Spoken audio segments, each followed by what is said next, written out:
I wore the trench coat to lay to rest the Kansas City Chiefs and to crown the Philadelphia Eagles as possibly the greatest team of all time. Now I know what you might say. You might say, Mike, that's a little crazy. Don't you think that's a little premature?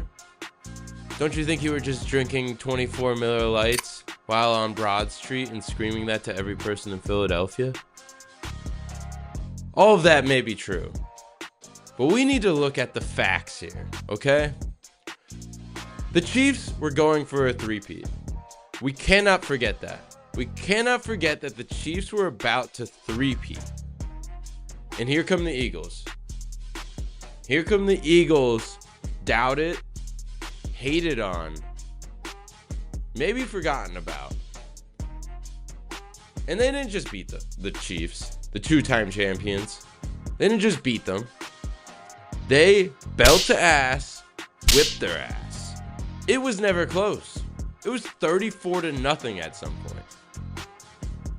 And that's when the thought popped into my head. I said, am I watching greatness?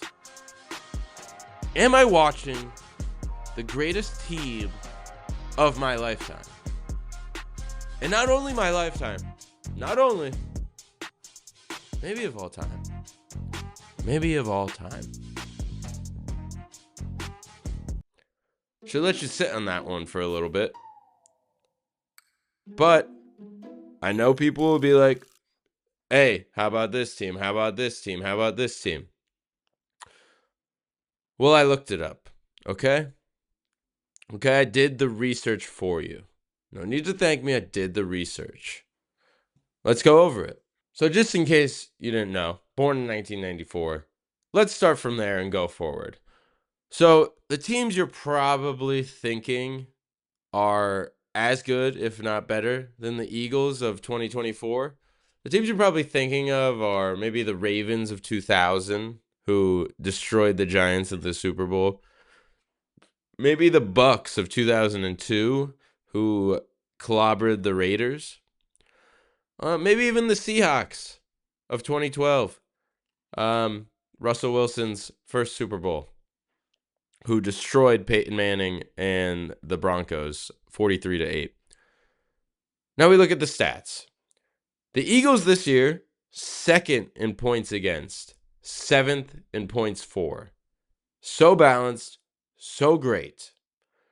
Showed in the playoffs. No games were close. The only game that was close was the Rams game, and that was in a blizzard. Don't even count it. Don't even count it. No one could throw. No one could do anything, all right? Saquon was the only one who could do anything that whole game. I don't even count that one. Barely close. I didn't think they were going to lose at all the entire game. But let's look at the stats for the other teams. Listen, the Ravens, points against, first, their defense, one of the best of all time. Points for, 14th. Dilfer just wasn't getting it done, okay? You want to say Trent Dilfer's offense was better than this Eagles offense? You're insane. I don't care. Bucks, first again for their defense. 18th in points for. Brad Johnson, he can't beat Jalen Hurts.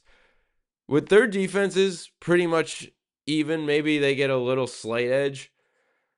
But the Eagles would be able to move the ball. They have Saquon Barkley. They have A.J. Brown. They have Devontae Smith. They have Jalen Hurts. Brad Johnson in that offense isn't moving it too much against this Eagles defense. And then we look at the Seahawks. The Seahawks, they have competition with the Eagles. They really do. Finished with the same amount of losses in the regular season. The Seahawks, first points against, 8th points for. Seahawks, Russell Wilson, maybe I'll give you that argument. But I want to say something else to you right now. The Eagles lost 3 games this year. 3 games. They lost to the Buccaneers. They lost to the Falcons by 1. And then they lost to the Commanders by 3. When you look at those games, The Falcons game. No A.J. Brown. This offense has shown without A.J. Brown, it is not the same machine. Second game, Buccaneers. No A.J. Brown. No Devonta Smith. No Lane Johnson. There was no way they were going to win that game. With those three missing, the offense becomes one-dimensional. Dallas Goedert had 6 catches for 72 yards leading the way. They became one-dimensional. Saquon, it wasn't going to work that game. It wasn't going to work. And then the Commanders game, that game was in the bag. It was in the bag until Jalen Hurts had a concussion. It was absolutely in the bag until that moment. Once that happened, yeah, of course they were going to lose. Of course. Of course. Jaden Daniels played well. He played well. But when we had a full team against the Commanders, they got destroyed. We put 55 on their heads. And then against the Chiefs, we put 40 on their heads, and it wasn't ever close. We took our foot off the pedal. Kenny Pickett took the last snaps. Kenny Pickett played the last 5 minutes of that game. That's how much of a blowout it was. That's how much of a blowout it was.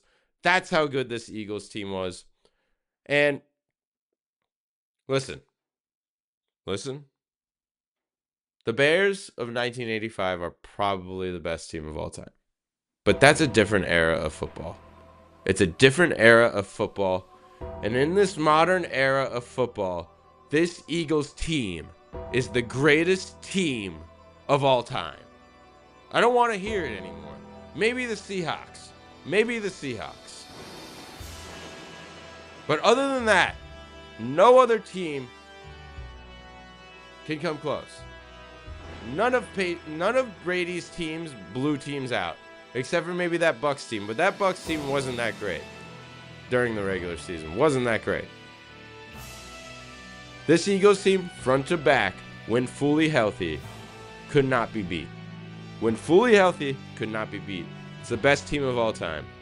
It's the best team of all time. If you like the content, subscribe. Need to get those subs up. Who's going to do it? Who out there is going to help me out?